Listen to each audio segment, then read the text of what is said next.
ये जो वायरस है, ये एक पुराना वायरस है, इसके बारे में हम कई सालों से जानते हैं एक्चुअली। एंड ये जो सर्दी के ज़माने में जो मौसमी नज़ला, खाँसी, ज़ुकाम पैदा करते हैं, ये बहुत सारे वायरसेस हैं, उनमें से ये भी वायरस है।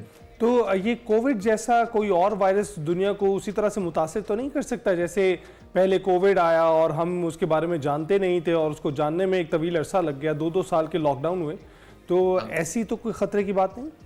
नहीं, हरगिज़ नहीं। तो कोविड जो था, ये बिल्कुल नया वायरस था, इसके बारे में बाकी कुछ नहीं जानते थे। ये वायरस तो इसके बारे में हम जानते हैं। और दूसरे जो दीगर वायरसेस होते हैं, जो कि नज़ला, खाँसी पैदा करते हैं और शदीद बीमारी कर सकते हैं, उसके निस्बतन हल्का-फुल्का वायरस है। अच्छा, तो डॉक्टर साहब स्पेशली ये बच्चों को टारगेट कर रहा है ये वायरस, इसकी क्या वजह है? इम्यूनिटी कम होती है उनकी या फिर क्या और रीज़न है जिसकी वजह से ये टारगेट कर रहा है बच्चों को?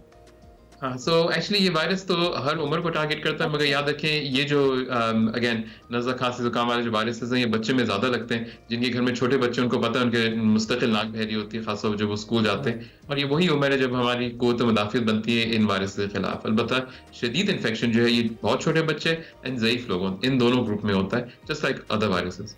अच्छा, तो ये बताइएगा डॉक्टर फैसल कि इस वक्त ये जो मुदाफ़ती निज़ाम डेवलप हो रहा होता है बच्चों में और वो तो इससे नबरद आज़मा होते ही हैं अमूमन, लेकिन कुछ को वैक्सीन्स भी इसकी लगाई जाती है, नमूनिया की वैक्सीन, तो वो कारआमद साबित हो सकती है इस वायरस के खिलाफ? नहीं, अनफॉर्चुनेटली नॉट। निमोनिया की जो वैक्सीन है, वो तो एक बैक्टीरिया, वायरस नहीं, एक और जरासीम के लिए होता है, जो कि काफ़ी शदीद इन्फेक्शन करता है, निमोनिया और गर्दन तोड़ बुखार पैदा कर सकता है।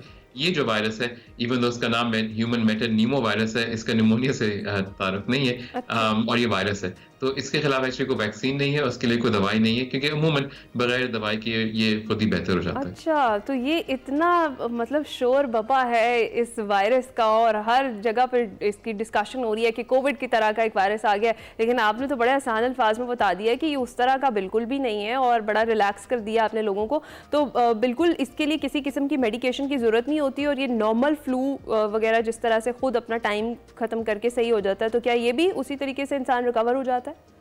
एब्सोल्युटली। तो ये वाला वायरस जो है, ये और दीगर कई और वायरसेस इस सर्दी के मौसम में आते हैं। एंड यहाँ पे भी जो हमने जो केसेस देखे, वो अमूमन फिर हम जो शदीद इन्फेक्शन वाले लोग आते हैं, उनके लिए हम दूसरे वायरस एक्चुअली चेक करते हैं, कोविड या इन्फ्लुएंजा, ये वाले वायरस चेक करते हैं और इत्तेफाकन ये मिल जाता है हमको। अच्छा। तो मगर हाँ, मगर बहुत फ्रीक्वेंटली नहीं। ये जो दूसरे वायरसेस हैं, इन्फ्लुएंजा हो गया, कोविड हो गया, आरएसवी हो गया, ये 3 बड़े-बड़े वायरस हैं जो काफ़ी सीरियस शदीद इन्फेक्शन करते हैं। ये तो थोड़ा-सा मासूम सा है एक तरह से। ओके। डॉक्टर फैसल वावेला किस चीज़ का है फिर?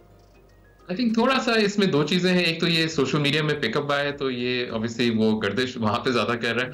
दूसरी चीज़ ये कि चाइना के अंदर चूँकि वहाँ पे जैसा आपको मालूम है, कोविड भी आया था और उनकी जो सर्वेलेंस है, ये देखने के लिए वहाँ पे कौन-कौन से वायरसेस फैल रहे हैं, उनका बहुत स्ट्रॉन्ग निज़ाम है। तो वो टेस्टिंग ज़्यादा करते हैं, तो उनको मिलता भी ज़्यादा है। तो आई अच्छा। थिंक ये दोनों हाँ, तो इस वजह से ये दोनों चीज़ें मिल के आई थिंक ये थोड़ा-सा ज़्यादा सोशल मीडिया में स्प्रेड हो रहा है, मोर देन लाइकली।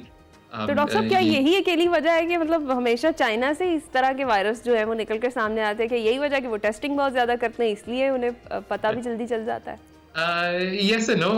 वहाँ पे और भी रीजंस हैं, मगर ऑब्वियसली जितना आप टेस्ट करेंगे, उतना आपको वायरस मिलेगा। ये तो हमने कोविड में भी देखा था, जितनी टेस्टिंग करते थे उतने हमारे नंबर्स बढ़ते थे, जितनी टेस्टिंग कम हो जाती थी नंबर्स कम हो जाते थे हमारे। लेकिन अच्छी अच्छी बात तो यही है कि जो है जितनी तेज़ी से वो वायरस ढूंढते हैं उतनी तेज़ी से उसका जो है मुदावा भी करते हैं, दवा भी ढूंढ लेते हैं। तो जी, एंड ये अनफॉर्चुनेटली विंटर की सीजन में उनको पता है कि हॉस्पिटल्स, इवन यहाँ पाकिस्तान में भी हॉस्पिटल्स जो है वो नज़ला, खांसी, जुकाम के साथ भर जाते हैं। हाँ। निमोनिया के साथ लोग दाखिल होते हैं, तो ये तो मामूल है एक तरह से विंटर का। तो डॉक्टर साहब जो HMPV है बेसिकली, ये जिस वायरस का हम तस्करा कर रहे हैं, इसकी टेस्टिंग पाकिस्तान में भी होती है और क्या पाकिस्तान में भी कोई केस इसका रिपोर्ट हुआ है अभी तक?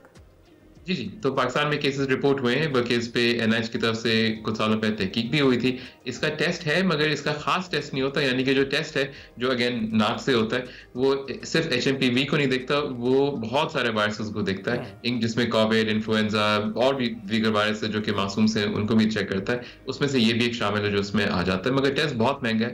अमूमन हम टेस्ट ये करते नहीं है अनलेस कोई इसकी वजह हो तो। Right, right. डॉक्टर साहब बहुत बहुत शुक्रिया, आपने तो बहुत ईजी कर दिया है।